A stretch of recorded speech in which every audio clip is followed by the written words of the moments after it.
Amen. C'est un enseignement très profond. Et nous allons glaner l'essentiel.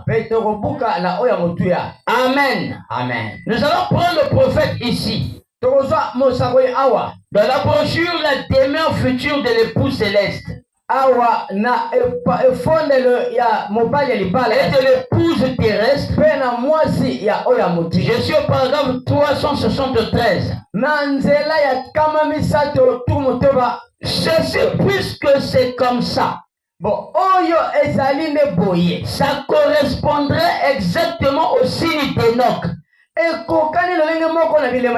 En Égypte, la pyramide, n'est-ce pas? Enoch avant la destruction antédiluvienne, quand la justification allait venir,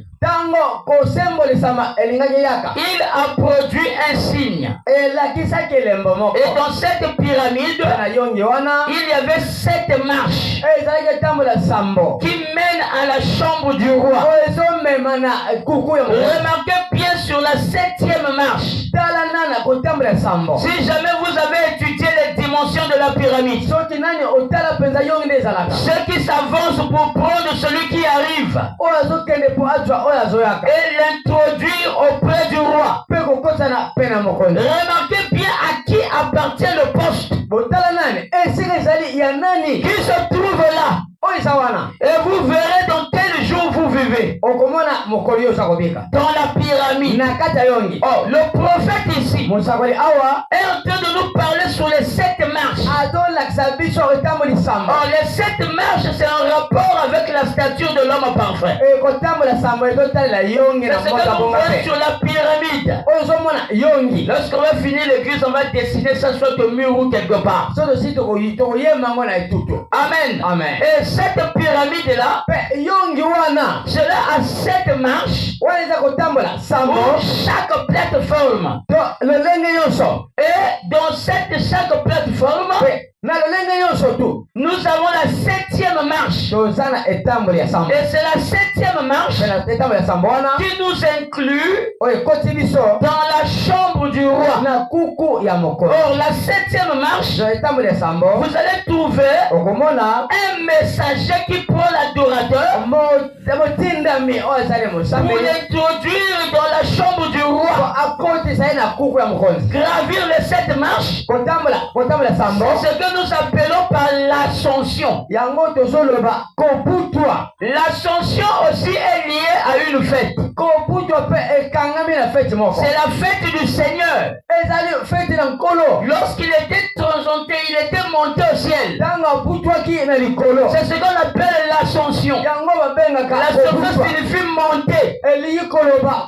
Est-ce que vous comprenez? Cela aussi a plusieurs contextes selon le sens du mot. Donc l'ascension signifie monter. Donc même gravir la montagne aussi c'est une ascension. Vous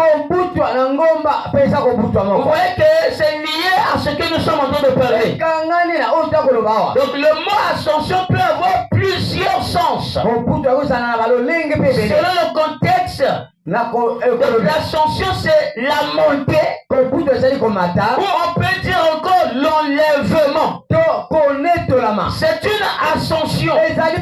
Donc la mission de William Branham n'était pas de bâtir des églises. La mission de William Branham c'était de bâtir des individus afin qu'ils puissent avoir de l'expérience avec Dieu. Est-ce que vous comprenez cela? Amen. Donc sur le mot de cette ascension, voilà que signifie monter, quitter une position pour aller vers une autre position. Voilà pourquoi dans Apocalypse chapitre 2 et dans Apocalypse chapitre 3, Jean était encore sur la terre. Jean n'était pas encore monté. Mais Apocalypse 2 et 3, ça a montré que Jean était sur la terre. Mais quand on est arrivé à l'Apocalypse 4, on voit que Dieu dit à Jean, monte ici. C'était une ascension. Et que Jean devait quitter la terre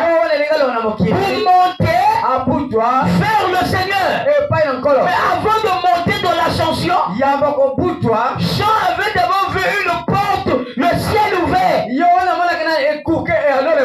Nous allons prendre ça rapidement. Dans Apocalypse chapitre 4, nous allons voir ce que la Bible nous dit ici. Or, dans l'Apocalypse 2, 3, Jean était encore sur terre. Et frère Branham dit, dans l'Apocalypse 4, Jean fut ravi. Dans d'autres brochures, Branham dit que Jean était enlevé. Il avait défié la loi de la pesanteur. Il devait faire son ascension. Il devait quitter la position d'Apocalypse 2 et d'Apocalypse 3 pour monter vers le ciel. Donnez-moi les amens. Pour monter en esprit. La Bible dit après cela. Il doit toujours avoir un après cela. Est-ce que quelqu'un veut dire amen? Si tu es chrétien, ne t'arrête pas un chrétien seulement. Il doit avoir un après cela. Ce n'est pas que tu crois le message. Tu ne veux pas aller dans l'ascension. Crois le message, c'est bien. Tu ne veux pas être dans l'Apocalypse 2 et 3. Mais tu dois monter dans l'ascension. Tu dois monter dans l'enlèvement. Tu dois monter dans une position. Tu dois quitter ton état pour aller vers Dieu. Pour aller en esprit. Donnez-moi les amens, je prie. Amen. Est-ce que quelqu'un va dire amen? Amen. Il dit ceci. Après cela, je regardais et voici une porte était ouverte dans le ciel. La première voix que j'avais entendue comme le son d'une trompette et qui me parlait.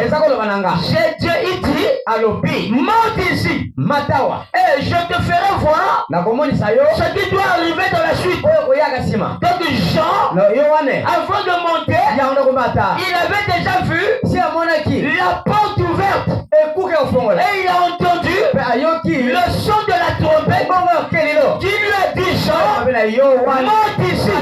C'est-à-dire cette position à laquelle tu occupes, moi je ne trouve pas ça favorable. Mais quitte cette position, monte ici, monte dans l'ascension, monte dans la dimension, monte dans la spiritualité. Quitte cette position et entre dans la position Christ. Aussitôt je fus ravi en esprit. Et voici, il y avait un trône dans le ciel. Et sous ce trône, quelqu'un était assis. Donc Jean pour voir la révélation, il devait monter dans l'ascension. Tu ne peux pas contacter le divin aussi longtemps que tu ne montes pas. Mais avant de monter, il faut d'abord voir le ciel ouvert. En cela il y a la prédestination. Tu ne peux pas voir le ciel ouvert si tu n'as jamais été au préalable sauvé par le Christ. De Jean a d'abord vu la porte ouverte, le ciel ouvert, et ensuite il entend le son de la trompette.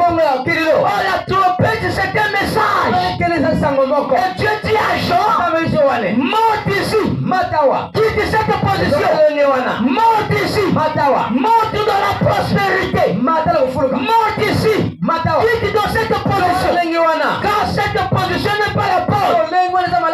Alléluia, alléluia, cette position n'est pas convenable.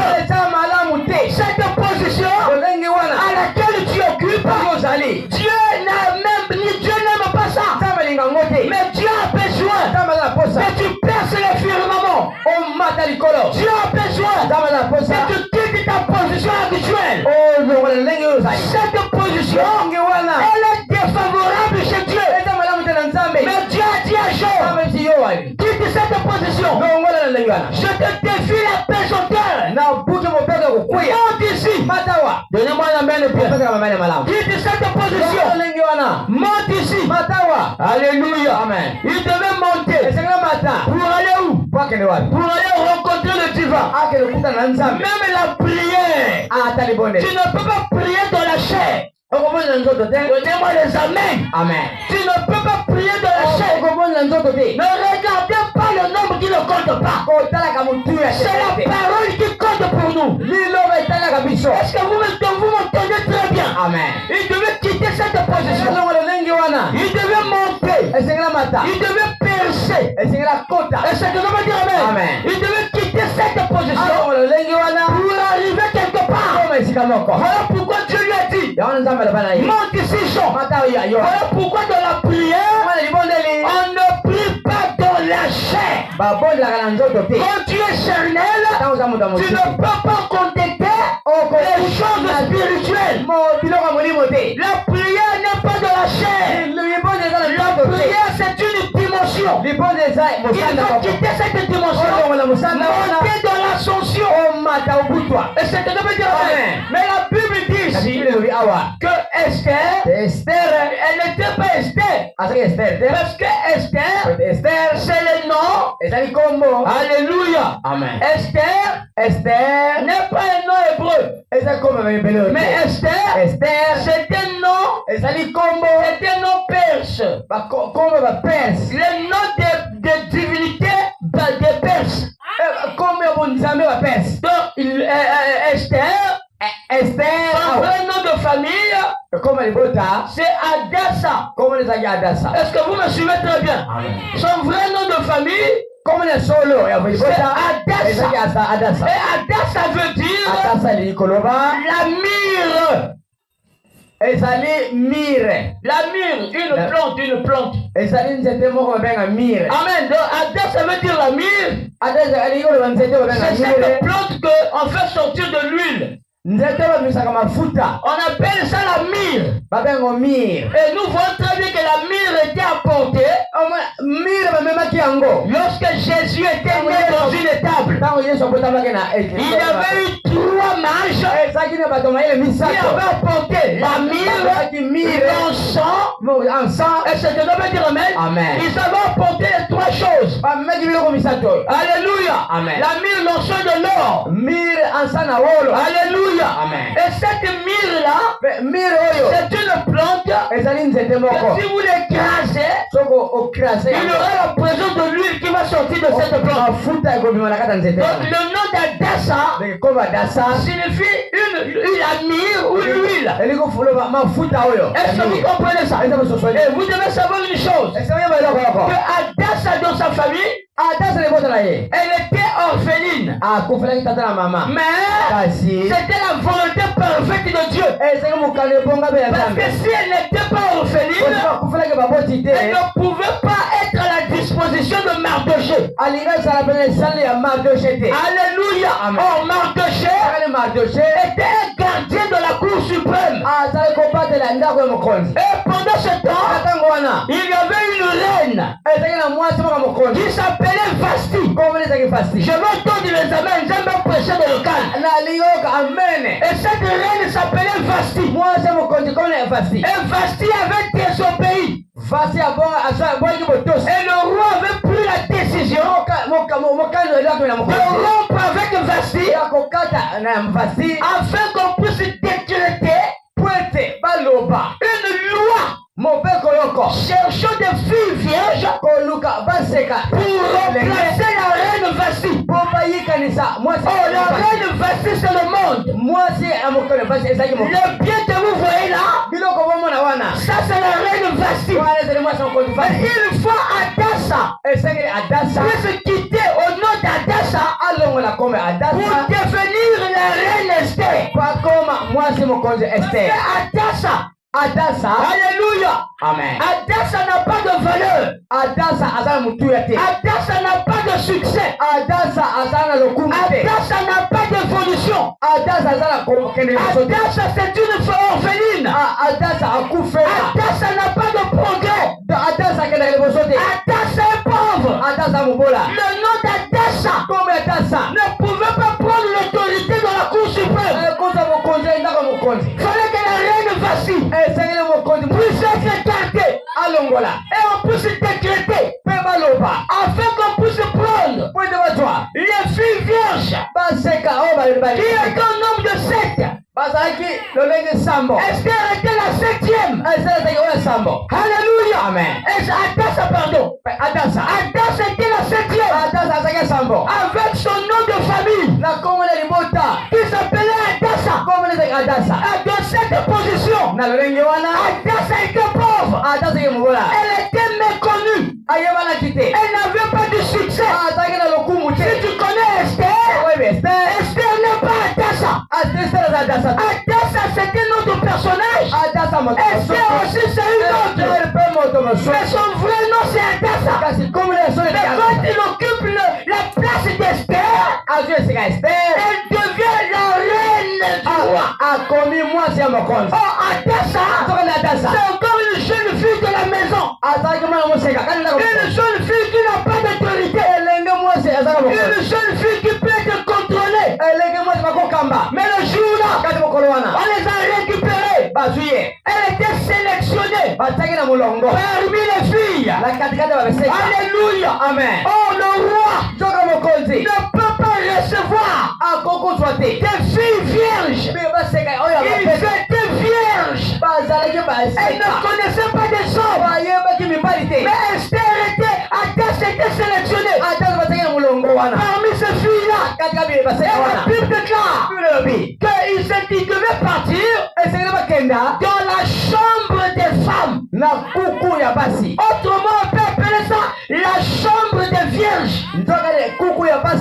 Oh, il y a énergie dans les rapports sexuels. Parce que si tu contactes un homme qui a des esprits, cela peut te contacter ou il peut te transmettre un esprit. Et ne blaguez pas avec le pouvoir là. Voilà que tu peux contacter une femme. Depuis que tu l'as contactée, ta vie ne marche plus.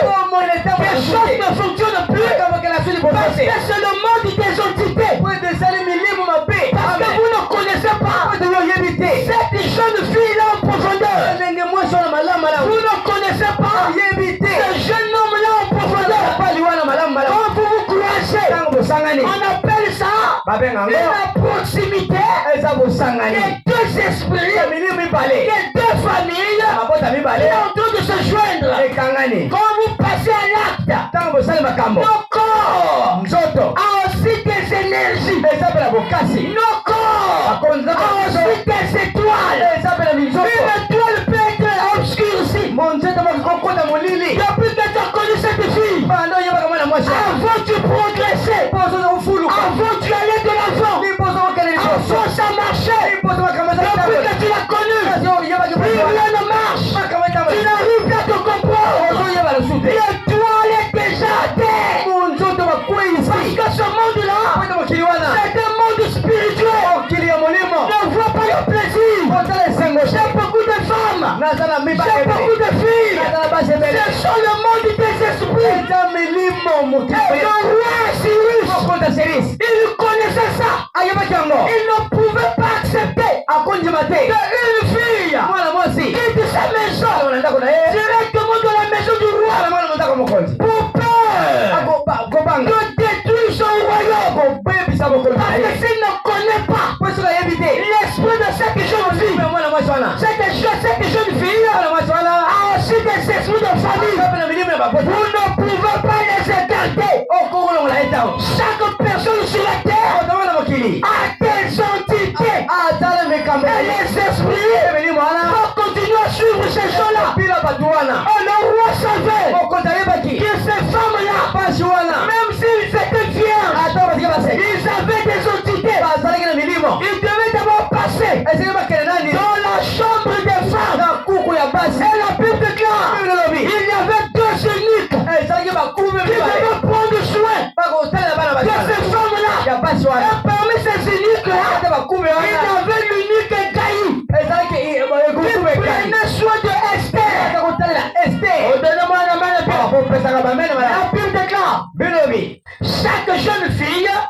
allait à son tour. Alléluia. Amen. Après avoir employé 12 mois. Lorsqu'on parle de 12 mois, on parle de 365 jours. Esther a fait 365 jours de purification. Et le roi savait, écoute ce que la Bible dit, 12 mois s'acquitter de ce qui était prescrit aux femmes. Pendant ce temps-là, elle prenait soin des leurs toilettes. 6 mois avec de l'huile de myrrhe qui était même le nom de Hadassa. Oh, donne-moi les années de pierre. Donc pendant 6 mois, Hadassa, il était en train de s'embellir avec de l'huile. La Bible déclare, il appliquait de l'huile à sa peau. Et au fur et à mesure, pour s'embellir, pas seulement ça, il avait 6 mois, il faisait que ça. Et l'autre 6 mois, c'était pour mettre quoi? Les aromates des parfums. Les parfums là, c'est pas les parfums de fier. Non, c'est le parfum que les Westaf mettent. C'est pour chasser les mauvais esprits. Ici, chez les Vili, on appelle ça, je sais pas si Tikubuki ou quoi là. On applique ce parfum là. C'est le parfum de la purification. Pourquoi le roi faisait ça? Parce qu'il avait peur de son royaume. Il ne pouvait pas contacter une femme s'il avait des esprits. Oh, le roi devait s'assurer que cette femme fait 365 jours. C'est-à-dire 12 mois à se purifier jusqu'à ce qu'elle rentre dans la chambre du roi. Alléluia. Amen. Mais dans la chambre du roi, il y avait la chambre du roi. Nous avons 3 maisons. La maison d'Adassa, c'est-à-dire la maison familiale. La maison qu'on appelle la chambre des femmes. Et la chambre du roi. Il y avait aussi une autre chambre. On appelait ça la chambre des dons. Voilà pourquoi il devait prendre tout ce qu'il voulait. Mais Hadassa, ces trucs-là ne les intéressaient pas. Ce qui intéressait Hadassa, c'était le roi Cyrus. Alléluia. Amen. Et elle devait se purifier pendant 365 jours.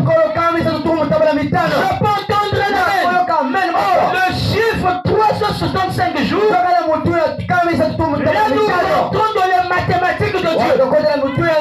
Le chiffre 0, c'est le chiffre de l'éternité. Le chiffre 1, c'est le chiffre du commencement. Le chiffre 2, monte avec moi. C'est le chiffre du témoignage. Le chiffre 3, c'est le chiffre de la vie. Le chiffre 4, c'est le chiffre de la délivrance. Le chiffre 5, c'est le chiffre de la grâce. Le chiffre 6, c'est le chiffre de l'homme, de la création de l'homme. Le chiffre 7, c'est le chiffre de l'achèvement ou de l'adoration. Le chiffre 11 fait appel aux ouvriers de la 11e heure. Le chiffre 12, c'est le chiffre de l'adoration. Le chiffre 24, c'est le chiffre de l'adoration. Le chiffre 17, c'est le chiffre de la délivrance. Parce que Noé est entré dans l'arche le 17 mai. A dit William Branham. Je peux entendre quelqu'un. Voilà pourquoi, frère, nous sommes dans ces mathématiques. Les 365 jours, ce chiffre est apparu avec Enoch. Parce que la Bible dit Enoch a vécu 365 années. Alléluia. Amen. Oui, il marchait avec Dieu. Oui, il est disparu. C'est ce qu'on appelle l'ascension. Enoch devait le type de l'épouse aujourd'hui. Il doit partir dans l'enlèvement. Voilà pourquoi il a fait 365 365 jours. Azaki 365 Nous jours. aussi, Biso pe. on a notre 365 jours Tozana 365 jours. de purification Kopete la avant l'ascension de l'épouse. Jambo kolete la On ne peut mwa. pas quitter la terre Jambo tele la si on ne passe pas Quand de l'équipe. par les 365 jours Pour le 365 de jours. purification Kopete la main. que Esther avait fait Esther a pour rencontrer le roi. Kopete la mokolo. Oh, William Branham dit dans les sages de l'église, à la 7e marche, c'est ce qu'on appelle l'âge de l'épouse. C'est le 7e âge. L'épouse est là-bas. Devant un messager. Devant un caille. Devant William Branham. Il doit nous introduire dans la chambre du roi.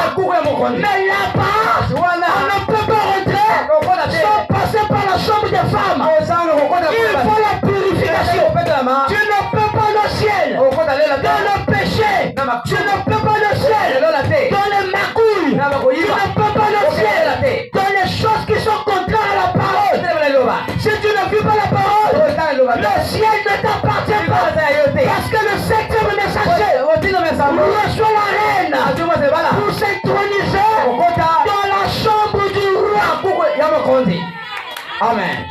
Est-ce que quelqu'un va dire amen? Amen. Est-ce que vous êtes avec moi? Amen. Voilà pourquoi, frère, nous partirons dans l'enlèvement. L'enlèvement est réel. Et l'un de ces jours, nous allons quitter la terre.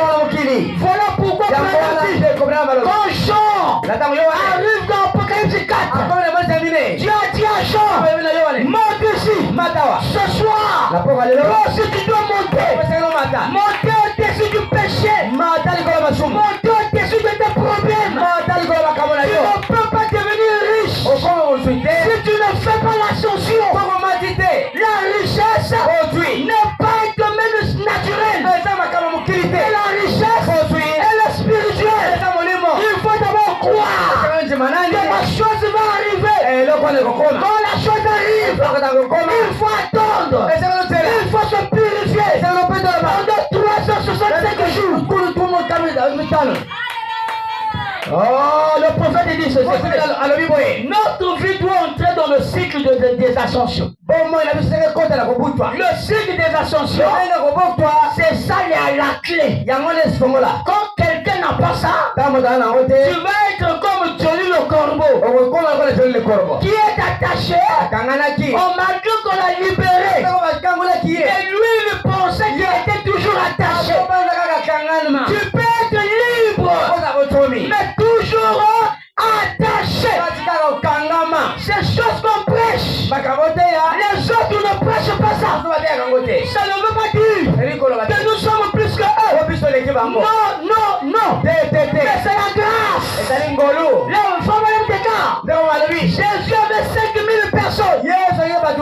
Parmi ces 5000 personnes, après il a eu 500 personnes. Après 500 personnes, il a eu 70 disciples. Et 70 disciples. Après il a eu 12 disciples. Parmi les 12 disciples, Jésus avait besoin de 3 disciples. Et ces 3 disciples-là, c'est eux qui ont connu les choses que les autres n'ont pas connues. Ils avaient connu les mystères des paraboles.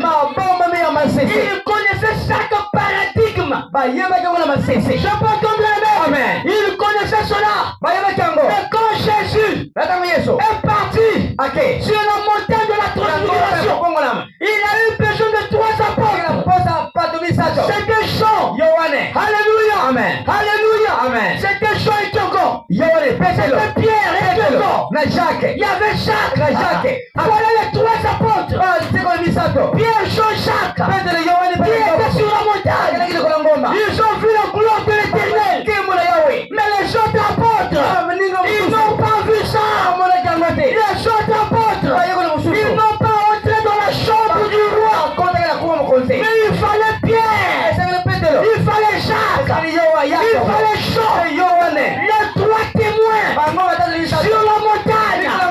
Jésus, il s'est transfiguré. L'apôtre